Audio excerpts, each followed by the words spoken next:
All right, ये video बहुत ही ज़्यादा इंपॉर्टेंट होगा हर गेट एस्पिरेंट के लिए जो अंडर 100 रैंक एम कर रहे हैं।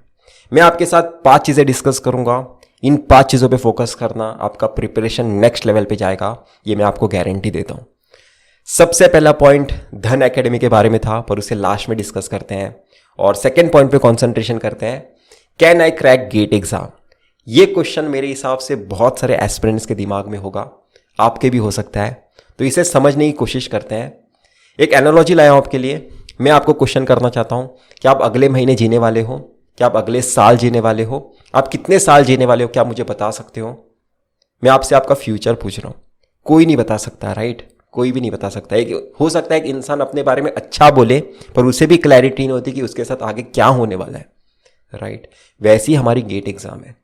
अगर आपका अंडर 10 रैंक भी आएगा ना बहुत सारे टेस्ट सीरीज में, मॉक टेस्ट में, मेड इजी के, एस एकेडमी के, फिर भी आप मेक श्योर नहीं कर सकते कि आपका बहुत ही बेहतरीन रैंक आने वाला है। हमारा फ्यूचर कभी भी हमारे हाथ में नहीं होता है। हम हेल्दी चीज़ें खाना हमारे हाथों में होता है। वैसे ही अभी आपके हाथ में कि आप प्रिपरेशन का एक बहुत ही अच्छा प्लान कर सकते हो, आप रिवीजन का प्लान कर सकते हो, आप टेस्ट सीरीज इंक्लूड कर सकते हो, आप एक प्लान पे स्टिक रह सकते हो, उसका एग्जीक्यूशन इंप्रूव कर सकते हो। सिर्फ प्रिपरेशन आपके हाथ में, रिजल्ट क्या होगा वो किसी के भी हाथ में नहीं है।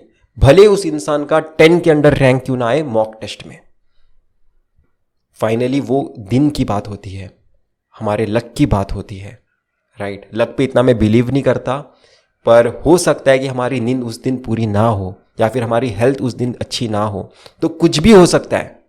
हमें उसके लिए वरी नहीं करना है, हमें हेल्दी चीज़ें खानी है। हेल्दी चीज़ आपके लिए क्या होगी कि आप प्रिपरेशन स्ट्रेटेजी बहुत अच्छी तरीके से बनाओगे, अपने कॉन्सेप्ट बहुत अच्छी तरीके से करोगे, कोई भी चीज़ लेफ्ट आउट नहीं करोगे ऐसे। ये आपके हाथ में।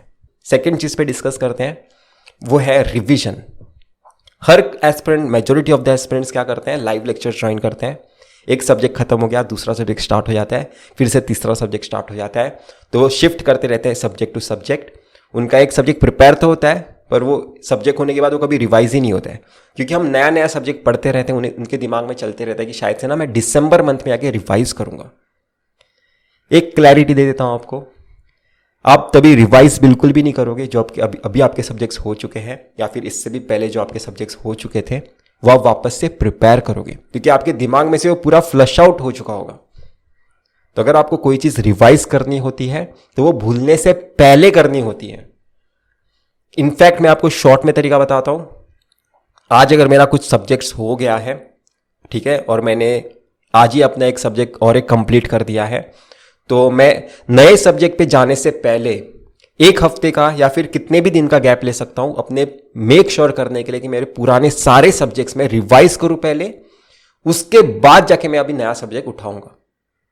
ठीक है, ऐसे ही आपको बीच बीच में करना चाहिए।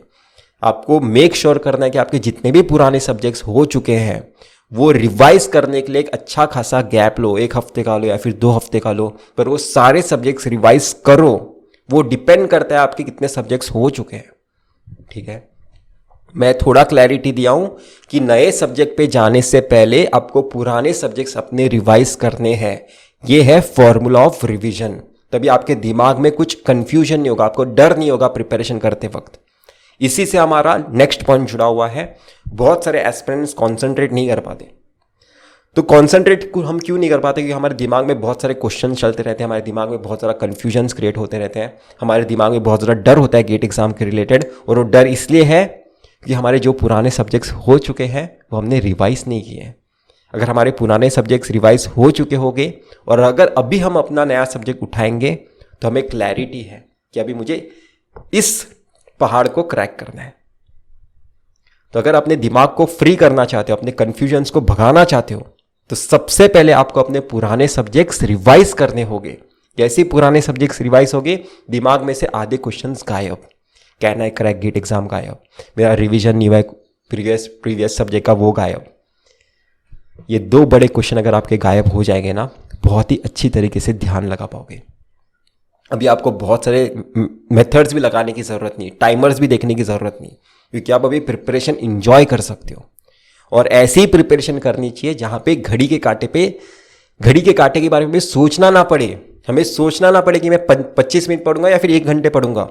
जब तक आपका ध्यान लग रहा है उसमें मग्न हो जाना चाहिए, तभी आप एक्चुअल में प्रिपरेशन कर रहे हो। आप समझ लेना, आपको पढ़ाई करते करते भूल जाना चाहिए कि एक्चुअल में हो क्या रहा था अपने सराउंडिंग में, तभी आप एक्चुअल में कंसंट्रेशन कर पाए हो, तभी आप अपनी प्रिपरेशन इंजॉय कर पा रहे हो।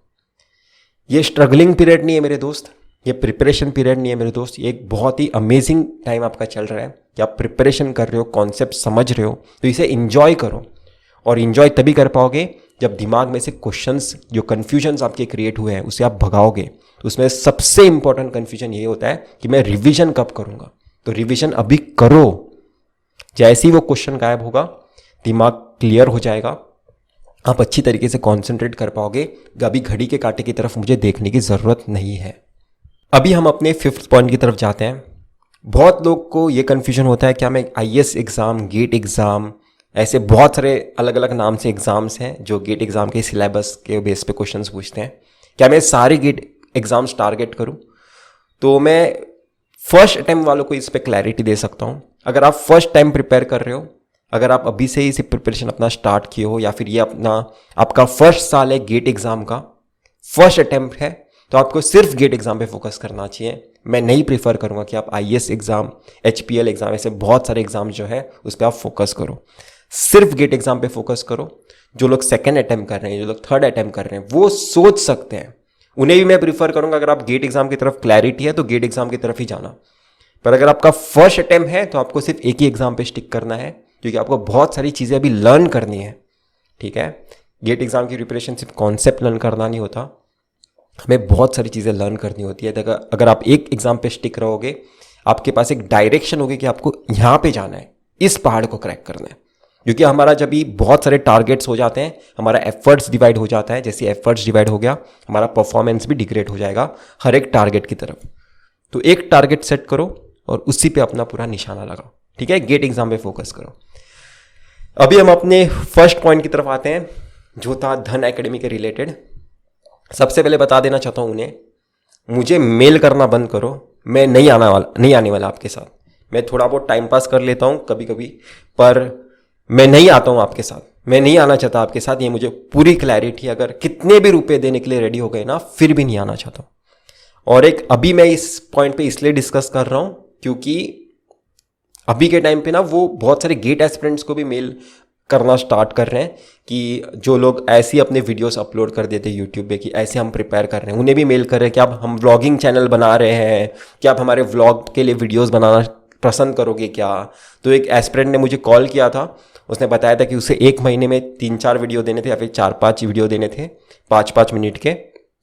और वो बोल रहा था क्या मैं इसमें इन्वॉल्व हूँ या फिर अपने गेट एग्जाम की प्रिपरेशन करूँ। मैंने उसे बिल्कुल क्लैरिटी के साथ बोल दिया, उस 18,000 के लिए जो तुझे नेक्स्ट मंथ मिलने भी वाले है कि नहीं मिलने वाले उसकी कोई गारंटी नहीं है, उसमें अपना प्रिपरेशन स्पॉइल मत कर देना।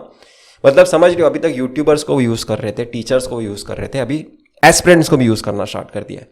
उन्हें परवाह ही नहीं है कि एस्पिरेंट अपना अभी ये सोचेगा कि अच्छा मेरा वॉल्यूम कैसा आया, अच्छा मैं कैसा दिख रहा हूँ इस फ्रेम में, अच्छा मुझे कैमरा ना थोड़ा ऐसे एडजस्ट करना चाहिए, अभी मैं पढ़ाई करने की एक्टिंग करूंगा। पर मुझे मेल भी नहीं आना चाहिए, ये मैं आपको बता रहा हूँ। मुझे मेल मत करना, मैं नहीं इंटरेस्टेड हूँ आपके साथ काम करने में, मुझे नहीं इंटरेस्ट है। क्योंकि बहुत सारे चैनल तो ऐसे ही हड़पे गए हैं, बहुत अलग अलग स्टोरीज हैं, कभी टाइम मिला तो अच्छी तरीके से बताऊंगा इनके बारे में।